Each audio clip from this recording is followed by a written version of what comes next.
stab me and my sister. Story time. Yes, honey, you heard that right. She tried to stab us with a knife. So at the time, me and my sister were 8 and 9 years old. And we went to the pool every single day. And we eventually made friends with this boy. We're gonna call him Tomato. Then our parents ended up making friends with Tomato's mom. Like, they ended up becoming really good friends. And after a couple months, Tomato eventually asked me and my sister to spend the night. Well, our parents surprisingly said yes. This is the one time, and the one time only, I wish my parents would have said no. Well, anyways, we went to the sleepover.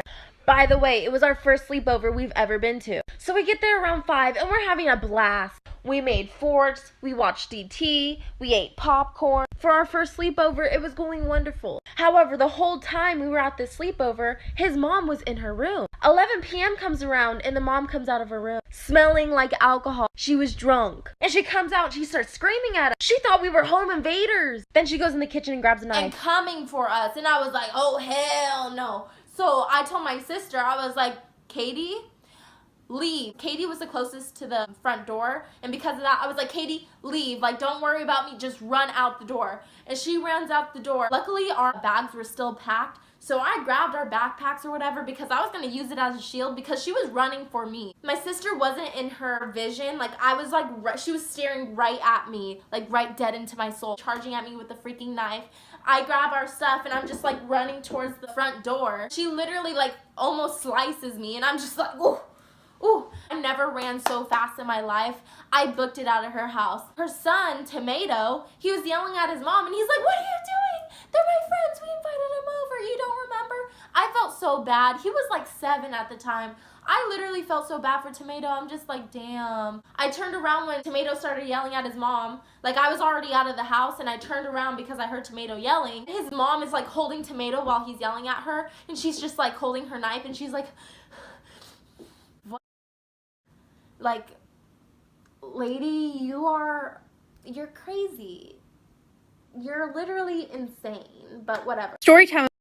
We were in class. I was in band at the time, and the classroom phone rang, and the teacher went and he answered the phone. He got really serious. He got this really concerned, shocked look on his face, and he hung it up and he turned to us and he said, everybody sit down, be quiet. The bell's going to ring in a couple minutes. You're going to stay seated. And then he went over to the doors and he locked them. And we were just like, what is happening? And at first some of us were like, well, is it a bomb threat? Because we used to get bomb threats all the time, but then we realized that doesn't make sense because when we get a bomb threat, they evacuate us. And then we're like, is there some type of killer in the school? Is there a weather alert? Is there a terrorist attack? And none of us knew anything. The teacher wouldn't answer any questions. He was told not to. And the bell rang and we all stayed seated and we sat there for a really, really long time. And then the next bell rang, which means a whole other class period had passed. And still he said, stay seated. And I can't tell you how long we were trapped in this room and nobody was telling us what was going on. We're all getting really scared and panicking. Because we had never had a situation like this and we had practiced so many drills, so many, if there's a bomb, we all go to the band lot. If there's a tornado, we all go to the basement. If there's a fire, we take these exits on this side.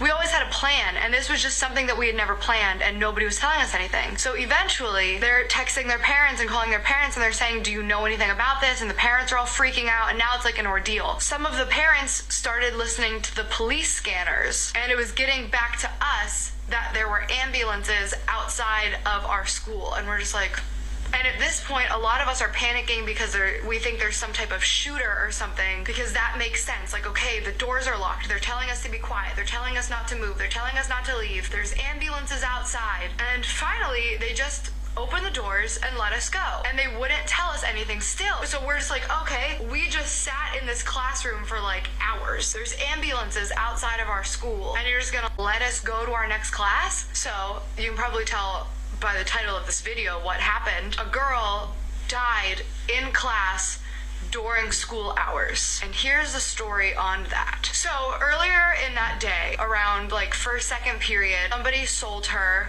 a bunch of Oxycontins. She, during school, took all of them. She ended up going to her 7th period class at 3rd period and she walked in and the teacher was like, honey, what are you doing here? And she said, oh, I'm here for class. And the teacher was like, you're not here until later, honey. It's only 3rd period. And I wasn't here for this, but supposedly when she walked away, she said to somebody else, oh, she's on something or she's drunk or something, but it was obvious that she was on something. So she went a couple classes later and she put her head down on the desk. She was sleeping and she was just kind of one of those students who, you know, showed up late and slept in class. Obviously didn't show a ton of interest. He was an amazing teacher. He was a caring teacher, but he didn't wake her up. For I don't know what reason it was. I don't know if he just thought, you know, you can only try so hard to make somebody interested in class. I don't know if he figured, you know what, she could really use the sleep, just let her nap. But that class was over and the bell rang and everybody got up, but she stayed seated laying on her desk like this with her head down, and she wasn't getting up. So somebody who was sitting next to her nudged her and was like, hey, wake up, class is over. And she didn't move, and then she nudged her a little harder to wake her up, and that is when her arm fell completely limp to the side of the desk. So obviously at this point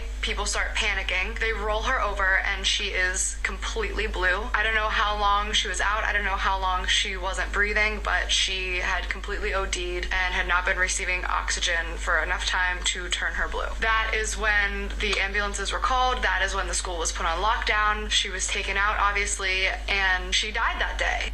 Story time that happened in 2nd grade. So my Storytime is by Rotox666 on TikTok. Anyways, story time about why I'm scared of cars. I was in the car with my grandma and brother. My grandma was driving and me and my brother were playing with our tablets, and I looked out the window on my brother's side. I screamed because I saw a car coming directly toward us. The car crashed into us, and let me tell you, it wasn't pretty. My grandma's side, which is the driver's side, had her door pushed into the car. My brother asked my grandma if she was okay, and my grandma told him to sit down and stay calm since the police and firemen were on their way. My grandma called 911, and when the police and firemen came, the firemen had to get the door to bust open on the driver's side. They took me and my brother to the hospital to check if we were okay. My mom came to the hospital with my baby sister, and the nurse told her that we were going to be sore. And my grandma told the police what happened, and the other person who crashed told them his point of view. He